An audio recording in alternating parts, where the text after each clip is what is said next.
พ่อโตไก่ตีไก่เลี้ยงเมียบ่ได้ใจเอาเลยมาพี่น้องเอ้ยบรรยากาศเศร้าๆมือต่อมา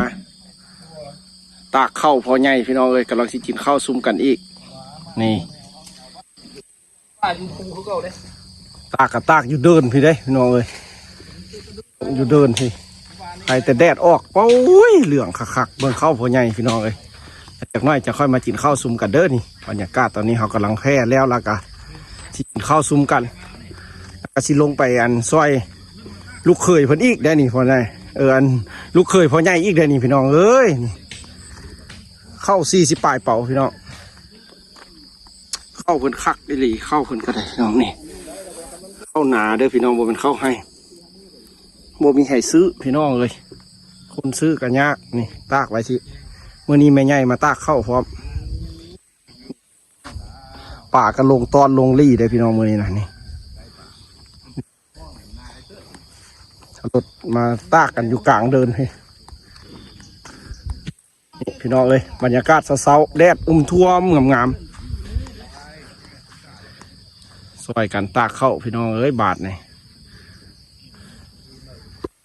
ใหญ่มาจัดการมื้อนี้นะได้กินข้าวซุ้มกันได้52คุณนะโอ้ป่านคำว่า40 ป่ายป่านนั้นว่า40 ป่ายได้นับเมื่อวานนี่ก็ป้าได้52เปล่าพี่เด็กเป่านี้อยู่พี่เด็กนี่ไม่ไงเป่านี้ยังอยู่พี่โอ้เข้าหลายขนาดชิบุได้กินปิ้งไก่ปิ้งเป็ดบ่นี่มาพี่น้องไปกินข้าวทำกันจังน้อยถ่ายให้เบิ่งเด้ออันนี้ข้าวพอใหญ่พี่น้องเอ้ยอันนี้ยังนาป่ายนาเพิ่นได้นี่ยังนาตีนบ้านอีกนี่แหละพี่น้องชีวิตบ้านนอกบ้านนาดีใจได้เพิ่นว่านะเห็ดนาแบบนี้คักเพิ่นว่าตากก็ตากอยู่พี่เอาก็นั่งเฝ้ามันบ่ให้ไก่มากินแล้วก็แล้วดีก็ไปเฝ้าอยู่ให้นาเพิ่นว่าดิจักงัวจักฝนย่านหลายอันหลายแนวนี้แหละง่ายฝนมาก็หุบใส่กันแล้วก็แล้วไปกินข้าวนำกันพี่น้องนี่หลายคนได้พี่น้องมาช่วยกันเฮ็ดอย่างก็ช่วยกันอยู่บ้านเขานะบ่ได้จ้างคนเกี่ยวข้าวเกี่ยวอย่างก็ช่วยกันแล้วนี่กินข้าวนำกันเด้อพี่น้องเบิ่งดูอาหารมีอย่างได้ตัวใหญ่มานี่ป้าข้าวแต่มันเก่งเที่ยวแล้วใช่ไหมดูอาหารนั่นส้มปลาโดวะฮันรุมนะแกงน้องงัวมาเด้อหัวปลาดแกงน้องงัวแกงเลือดเอาจำออกนอกแน่ส้มปลาโดพี่น้องตำหมกทั่วแกงปิ้งปลาบูทึกโง่เพิ่น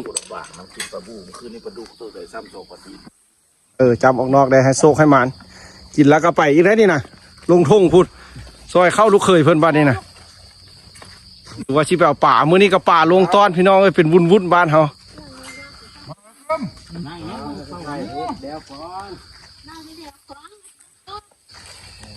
บรรยากาศ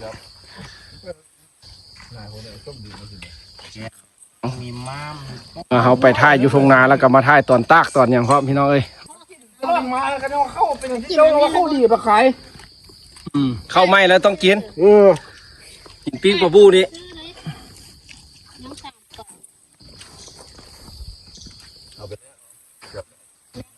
แล้วเรา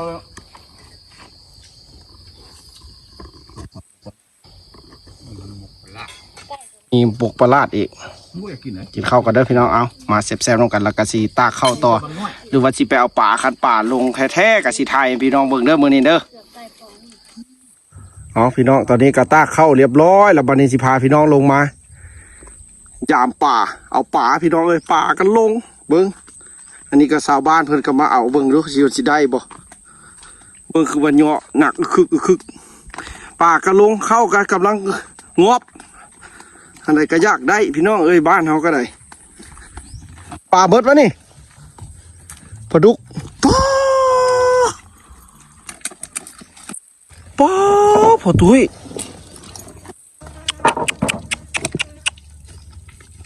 ปลาดุกปลากด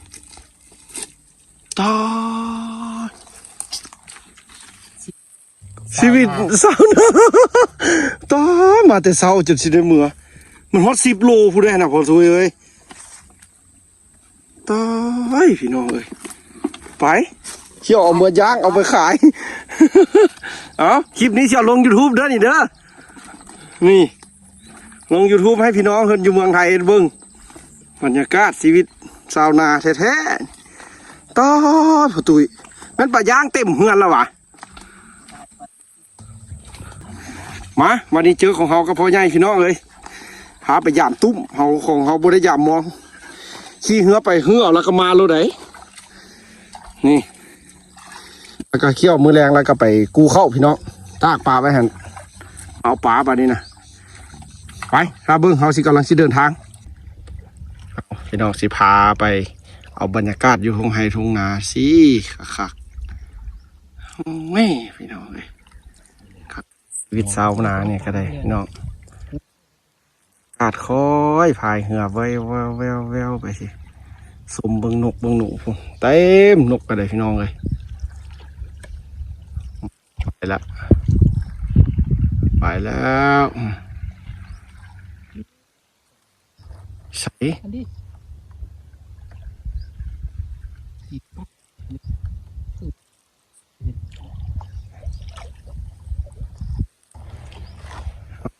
น้ำก็แห้งละเหือก็ไปยากเด้เนาะปอคุณปิ๊กป่าหลายปีดีนะ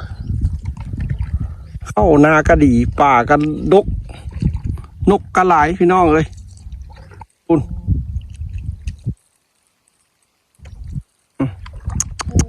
โอ้สวยงามเบิ่งนกบินอยู่กลางทงสิเลี้ยงวัวเลี้ยงควายจะได้เพื่อเอาหัวควายมาปล่อยซ่าอยู่นี่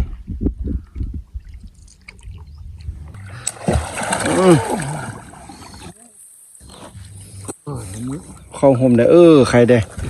เข้าห่มรีบหัวยืนมือบ่ถึง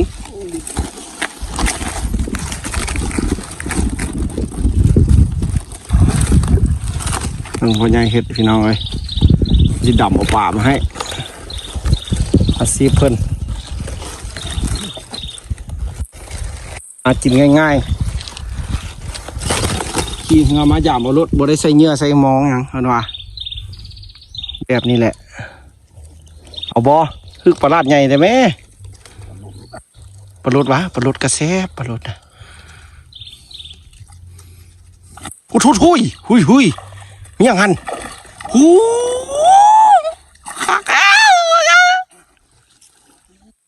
ปลาเยอะพอใหญ่วะโอ้ใส่เดี๋ยวนี้โอ้ยหลังมันถือใส่หลังเดียวจังแม่นซาดพี่น้องเอ้ยมวนขนาดนี้เลยนะโคตรลุกตื่นจะได้เนาะมันตื่นจะได้เนาะใช่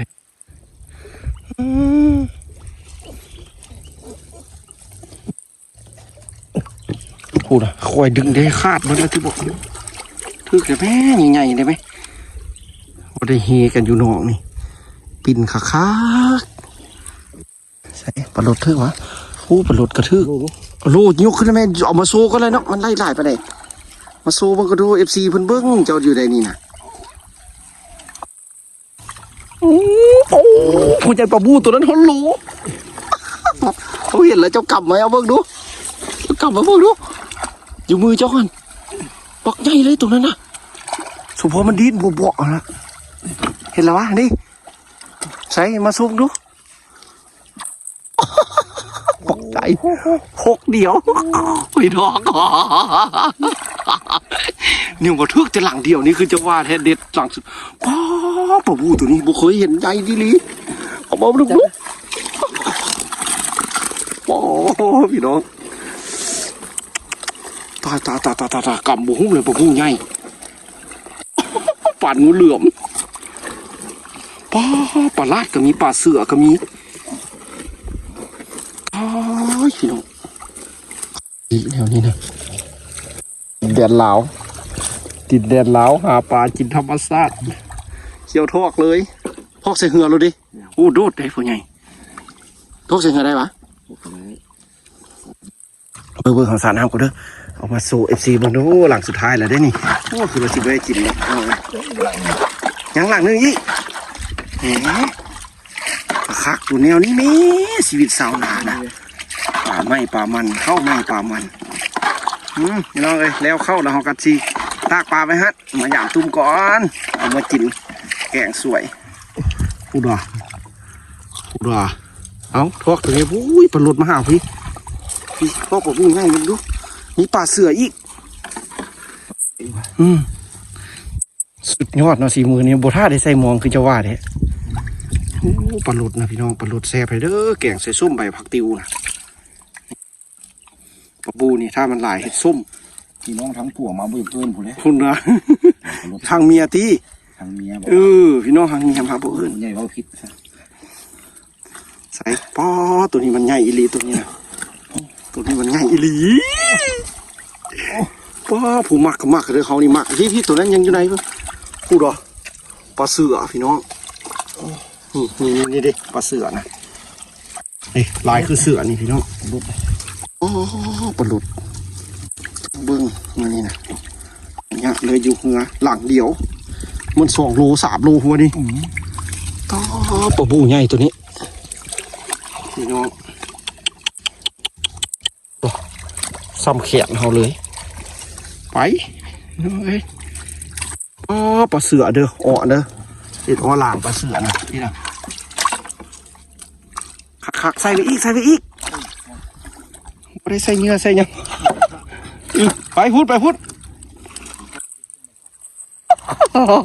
เอาสิไล่อยู่เลยพี่น้องเอ้ยพูดหรออุ้ยออกซะอุ้ย เป่าไหมใส่เป่าไหม ออกแทะฝาสิออกเหรอล่ะ ใส่เป่าไหม ป้ากินเฮ้ยออกแทะออกแล้วมันเฮกันอยู่นี่ละเอาพี่น้องเอ้ยสำหรับคลิปนี้เราเอาเท่านี้เด้อเอาบรรยากาศทองไห้ทองนา